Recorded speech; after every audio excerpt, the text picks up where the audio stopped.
Law is what we're doing here on Radio 97. And if you'd like to be part of the program, if you have a question, like a question we're about to answer, just go to the website radio97.com.au. There's a couple of ways of contacting us. In fact, there's a myriad of ways of contacting us, but just go to the website radio97.com.au and you'll find the email addresses there. Thank you, Wayno. So good morning to Neil. Hopefully he's listening this morning. This question was asked a little while ago before you got sick, Despina, unfortunately 2 weeks ago. But he got in touch, lovely Neil, and he had a situation where he was asked to have his deposit paid on his purchase to be released to the seller. So the seller can then use that deposit on his own purchase. So he wanted to know, Despina, is that legal and does it even happen? Well, yes, Neil and I had a chat, which was nice, off air, and he phoned me about it. And I thought it's happened before for some of my clients in New South Wales, and I thought it would be appropriate to talk about on air that it actually does happen. And the reason why it does happen is it seems to be something in New South Wales where parties not really are more flippant, but they seem to perhaps get away with this type of approach. And look, releases of deposits under contract should never be agreed to lightly anyway, whatever state you're in, Queensland or New South Wales.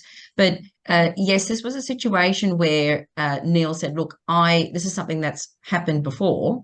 And it was something where he signed a contract and then the agent said, look, the seller wants you to release the deposit to him, to the seller, and the seller can then use the deposit for something else, for his own purchase, and have your deposit used as his deposit on a separate purchase.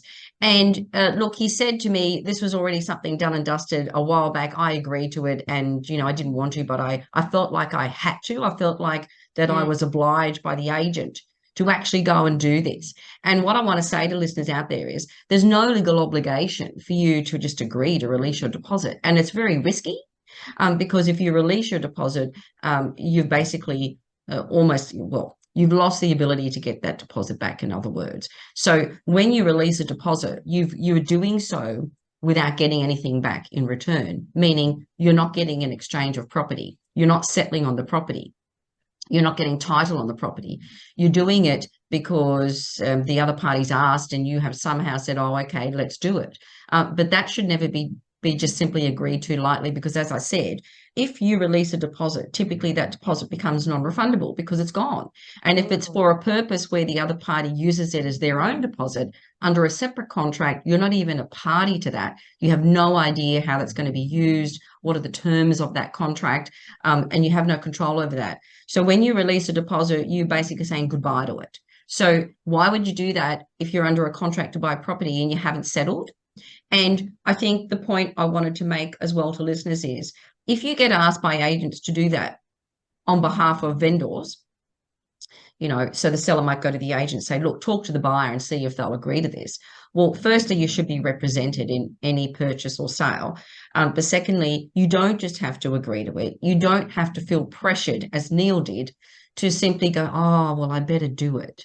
It doesn't work like that. It's your deposit. A deposit is a deposit. It needs to be held on trust by the lawyers until a party is entitled to that deposit, which typically is settlement, okay, unless agreed otherwise or a party defaults.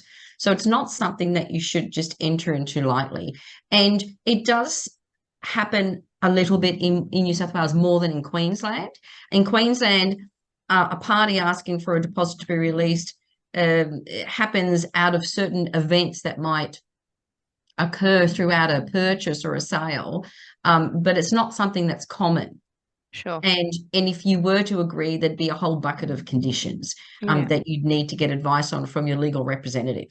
Would some people see this perhaps as a way of helping to move the purchase along? I'm doing my little bit to help the thing move more quickly. Yeah. Well, I mean, I don't know if that's generally correct. By agreeing to release a deposit, you don't just you're helping the other party out, aren't you? But you're not getting anything in return.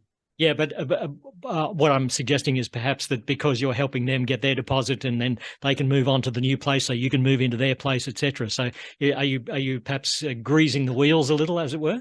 I suppose so, but you're still doing, the risk is still the same. Yeah. And if the seller doesn't have the funds to put down a deposit on somewhere else, I mean, that's concerning in itself anyway. Yeah, true. it's very Yeah. true. If they're putting all their eggs in one basket, I mean, that's concerning.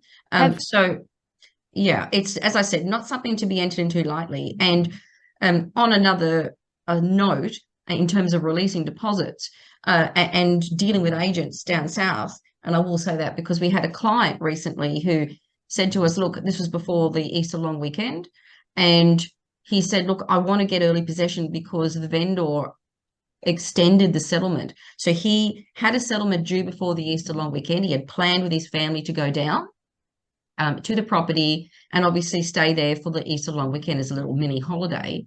Then the vendor said, you know what, we can't settle, we're going to extend it, which was a date after the Easter long weekend. And he was really unhappy about that. So he said, can I get early possession of the property? So he spoke to the agent first before coming to us.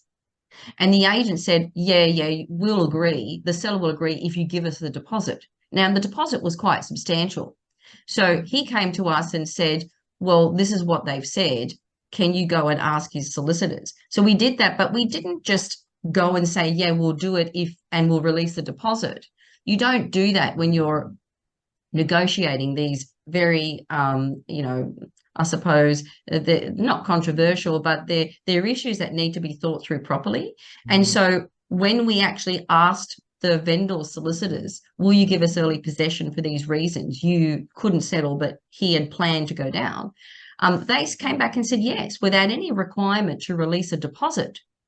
So what I'm saying, so what I'm saying is the agent may say one thing, but that may not be reflective of what the seller will ultimately get advice on, and what their representatives will advise them is the correct course of action. So you don't just say, oh, okay, well, we better release the deposit. The point just being that be very careful about simply agreeing to release your deposit, because it does mean you basically say goodbye to it. Yeah, it's risky stuff. Well, great advice there, as always, from Despina Priala from Priala Legal. If anyone does want to get in touch with you, like Neil did, lovely Neil in Murwillumbah, where can they go? So they can phone the office 55291-294, and that's what Neil did. And he rang up and said, look, I listened to the show, and look, I had this situation. So I'm happy to chat with people off air.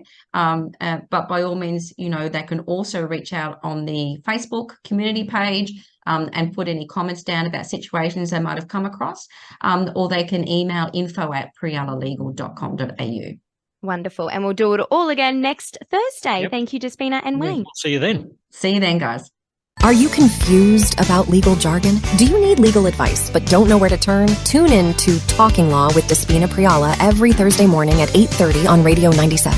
Despina, a leading lawyer with over 20 years of experience, will demystify the law and provide practical advice to help you navigate legal issues. Whether it's a family matter, a property dispute, or a business concern, Talking Law has got you covered. Don't miss out on this valuable resource. Tune in to Talking Law with Despina Priala every Thursday morning at 8:30 on Radio 97.